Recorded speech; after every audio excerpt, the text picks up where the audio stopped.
नमस्कार, आप सभी का बहुत बहुत स्वागत है। घर का फाउंडेशन बनाने से पहले फाउंडेशन से जुड़ी हुई कुछ टेक्निकल बातें आपको जरूर से जरूर पता होनी चाहिए। जैसे फाउंडेशन में कंक्रीट डालने से पहले फाउंडेशन कंक्रीट की मोटाई क्या रखनी चाहिए, फाउंडेशन में स्टील लगाने का सही तरीका क्या है, कितने एमएम की स्टील लगानी चाहिए, एक स्टील से दूसरे स्टील के बीच की डिस्टेंस क्या होनी चाहिए, और फाउंडेशन की कंक्रीटिंग करते समय कंक्रीट रेशियो क्या रखना चाहिए, और फाउंडेशन में कॉलम को सेट करने से पहले किन किन बातों का ध्यान देना चाहिए। और इसके साथ साथ फाउंडेशन में स्टील जाल रखने से पहले आपको कौन कौन सा टेक्निकल पॉइंट जरूर से जरूर फॉलो करना चाहिए जिससे आपका फाउंडेशन मजबूत से मजबूत बने। तो चलिए इस वीडियो में हम आपसे एक एक करके फुल इंफॉर्मेशन शेयर करते हैं।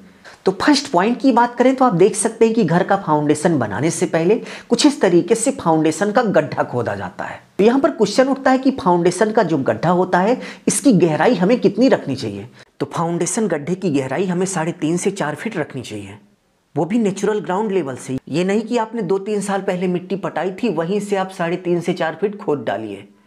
नहीं, आपको नेचुरल ग्राउंड लेवल से जहाँ पर मिट्टी एकदम से बैठी हो वहाँ से आपको 3 से 4.5 फीट की फाउंडेशन की गहराई रखनी है। यदि आपकी फाउंडेशन की गहराई 3.5 से 4 फीट रहेगी तो आप 3 फ्लोर तक आराम से बना सकते हो, आपको किसी भी तरह की दिक्कत नहीं आएगी। नेक्स्ट, फाउंडेशन की निचली सतह को एकदम मजबूत से मजबूत बनाने के लिए आप कुछ इस तरीके से पीसीसी का उपयोग जरूर से जरूर करिए। यदि हम पीसीसी की मोटाई की बात करें तो पीसीसी की जो मोटाई होती है वो आपको 7.5 सेंटीमीटर से कम नहीं रखनी है। यदि आप 10 रख रहे हैं तो ये बहुत ही अच्छी बात है। बहुत सारे लोग कुछ इस तरीके से फाउंडेशन की निचली सतह पर ब्रिक यानी कि ईंट को बिछाते हैं। तो ये भी कुछ हद तक सही है, लेकिन सबसे बेस्ट यही है कि आप कुछ इस तरीके से पीसीसी वर्क कराइए। और पीसीसी वर्क कराने के बाद आपको एक बहुत ही इंपॉर्टेंट काम कराना है जिसको कि बहुत सारे लोग ना कराकर बाद में पछताते हैं। और वो इंपॉर्टेंट वर्क है भाई साहब कॉलम की मार्किंग, यानी कि कॉलम का सरिया कहाँ पर रखा जाएगा उसकी मार्किंग कुछ इस तरीके से की जाती है। इस मार्किंग को करा लेंगे तो आपको ये पता रहेगा कि भाई फाउंडेशन जाल रखने के बाद कॉलम का जो सरिया है वो कितने दायरे में हमें रखना है। नहीं तो मिस्त्री अपने मन से कहीं पर अनजात के बस थोड़ा सा बीच में है या नहीं ये इसका अंदाज़ा लगाकर कहीं भी रख देता है। इससे आपका कॉलम क्या होता है कि टेढ़ा थोड़ा बहुत हो जाता है, जिससे कॉलम की फाउंडेशन पर लोड ट्रांसफ़र करने की जो कैपेसिटी होती है वो कम हो जाती है। तो इस तरीके से आपको ज़रूर से ज़रूर मार्किंग करा लेना है। मार्किंग कराने के बाद नेक्स्ट स्टेप में आप देख सकते हैं कि कुछ इस तरीके से फाउंडेशन का स्टील जाल बनाया जाता है। तो फाउंडेशन का स्टील जाल बनाते समय आपको 10 mm यानी कि 10 mm की स्टील का उपयोग करना है। आप देख सकते हैं कि यहाँ पर 10 mm की स्टील का उपयोग किया गया है। और एक स्टील से दूसरे स्टील के बीच की जो डिस्टेंस है, यदि आप 1 से 2 फ्लोर बना रहे हैं तो आप 20 सेंटीमीटर के आसपास रख सकते हैं। और यदि आप 3-4 फ्लोर बना रहे हैं तो उस सिचुएशन में एक स्टील से यानी कि एक सरिया से दूसरे सरिया के बीच की जो डिस्टेंस है वो 10 से 15 सेंटीमीटर के आसपास रखिएगा। नेक्स्ट, फाउंडेशन ढलाई से पहले फाउंडेशन स्टील जाल के नीचे आपको कुछ इस तरीके से कवर ब्लॉक जरूर से जरूर लगा देना चाहिए। यदि आप कवर ब्लॉक नहीं लगाएंगे तो भाई साहब जो सरिया होगी वो बिल्कुल तली पर चिपक जाएगी और उसके बाद धीरे धीरे जंग लगकर वो खराब होती जाएगी। इसलिए इस कवर ब्लॉक को लगाना बहुत ही ज़रूरी है। यदि हम कवर ब्लॉक के साइज़ की बात करें तो 50 से 75 mm का कोई भी कवर ब्लॉक आप फाउंडेशन की तली में लगा सकते हैं। नेक्स्ट इंपॉर्टेंट पॉइंट की बात करें तो फाउंडेशन में कंक्रीट डालते समय आप ज़्यादा ऊंचाई से कंक्रीट नहीं गिराएंगे। आप देख सकते हैं कि जब फाउंडेशन में कंक्रीटिंग की जाती है तो कुछ इस तरीके से ऊपर से कंक्रीट को गिराया जाता है।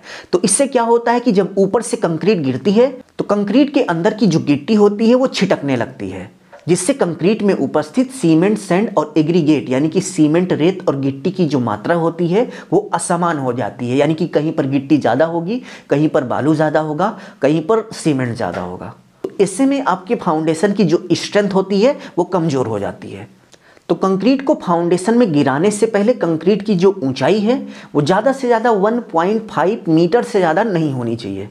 और कोशिश यही करिए कि 1 मीटर या फिर उससे कम हो तो ज़्यादा बेटर है। और फाउंडेशन में कंक्रीट डालते समय आप देख सकते हैं कि आपको कुछ इस तरीके से वाइब्रेटर का उपयोग करना है।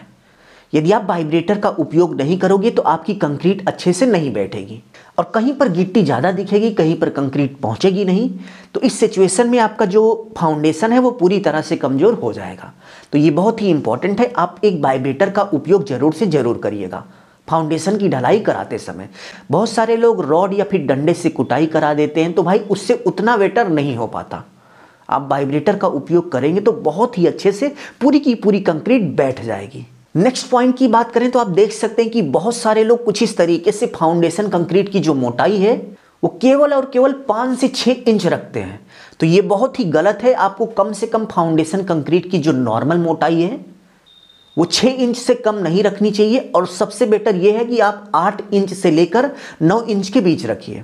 और फाउंडेशन बनाते समय आप इस तरीके से नॉर्मल फाउंडेशन बनाने की बजाय कुछ इस तरीके से टेपर फाउंडेशन बनाइएगा, क्योंकि इस फाउंडेशन में क्या होता है कि भाई साहब जहाँ पर कॉलम होता है वहाँ की जो कंक्रीट मोटाई होती है, यानी कि जहाँ पर कॉलम लगेगा वहाँ पर कंक्रीट की जो मोटाई होती है वो ज़्यादा हो जाती है, जिससे आपका फाउंडेशन लोड सहने के लिए पर्याप्त मजबूत हो जाता है।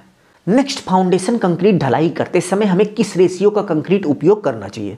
तो फाउंडेशन कंक्रीट की ढलाई करते समय हमें 1:2 रेशियो का कंक्रीट उपयोग करना चाहिए। का मतलब 1 बैग सीमेंट हो गया, 1 बैग रेत हो गया और 2 बैग आपका एग्रीगेट यानी कि गिट्टी हो गया। तो अभी के लिए बस इतना ही। अपना ख्याल रखिए और अपने मम्मी पापा का अपने से भी ज़्यादा ख्याल रखिए। इसी भाव के साथ आप सभी से विदा लेते हैं। धन्यवाद।